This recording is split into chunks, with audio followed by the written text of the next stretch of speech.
طریقے سے اب سوال یہاں پہ یہ پیدا ہوتا ہے کہ اللہ کب چاہتا ہے، کب نہیں چاہتا. تو مشیت پروردگار عالم تو مشیت خدا ہی ہے.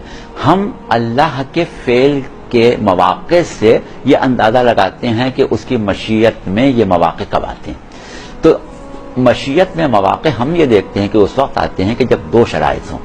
پہلی شرط تو یہ ہو کہ حجت خدا اگر اپنی اصل حیثیت میں ظاہر ہو جائے تو اس کو قتل کر دیا جائے گا، مار دیا جائے گا، اس کی جان خطرے میں ہے. جیسے جناب موسیٰ کی جان خطرے میں تھی، پیغمبر اسلام کی جان خطرے میں تھی. حضرت عیسیٰ کو سولی پر چڑھا دیا جاتا اگر غیبت میں نہ جاتے. حضرت ادریس کو بادشاہ قتل کرنے جا رہا تھا اگر وہ غیبت میں نہ چلے جاتے. تو اس وقت کہ جب ان کی جان خطرے میں ہو. دوسری چیز ایک یہ ہوتی ہے کہ جان خطرے میں ہو اور اس کی جان جانے کے بعد، اس کو قتل کیے جانے کے بعد اس معیار کا دوسرا ہادی بھی موجود نہ ہو.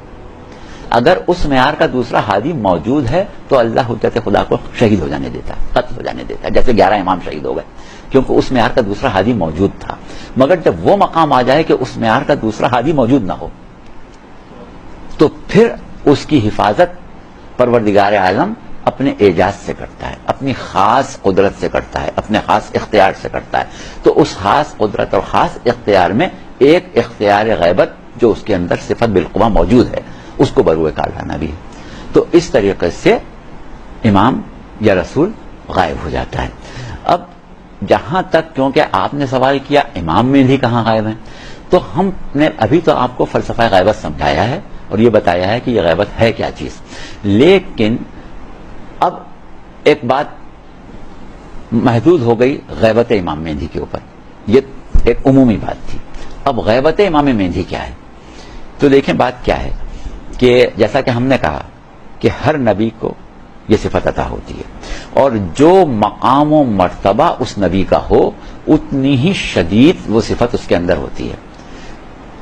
یعنی اگر ایک نبی کم درجے کا ہے تو اس کا کی مقام معرفت، اس کا مقام تقرب، اس کا صلاحیت ادراک وحی اس درجے کی نہیں ہوگی جس سے اعلیٰ درجے کے نبی کا ہوگا.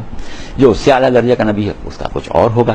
تو اسی طریقے سے صفت غیبت کی شدت اور صفت غیبت کی وسعت و پھیلاؤ اس نبی کے لیے زیادہ ہوگا جس کا مقام و مرتبہ بارگاہ خداوندی میں زیادہ ہو.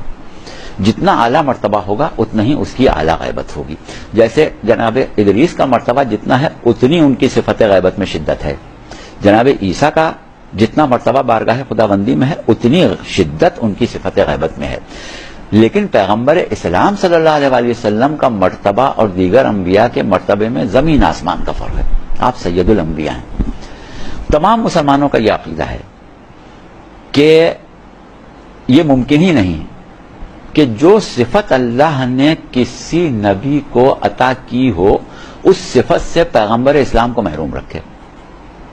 ممکن ہی نہیں، ورنہ آپ کی سیادت، آپ کا سردار ہونا جو ہے وہ خلاف عدالت ہو جائے جب تک کہ اس صفت کی شدت ان میں نہ ہو. ایک چیز یہ ہوتی ہے کہ برابر ہو، یعنی استاد اور شاگرد کا علم برابر ہو تو کیا ہے کہ برابری آ جائے گی.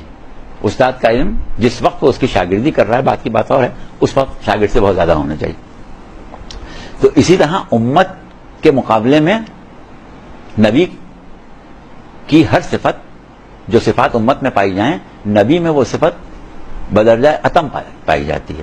اب کیونکہ دیگر تمام انبیاء امت پیغمبر اسلام میں شامل ہوتے ہیں، اس کے لیے ہم قرآن کی آیت ابھی آگے چل کے پڑھیں گے. جو ہم نے کہہ دیا کہ امت میں شامل ہوتے ہیں تو آپ پوچھ سکتے ہیں کہ بھائی وہ تو پہلے گزر گئے، رسول کی امت کیسے ہوگا؟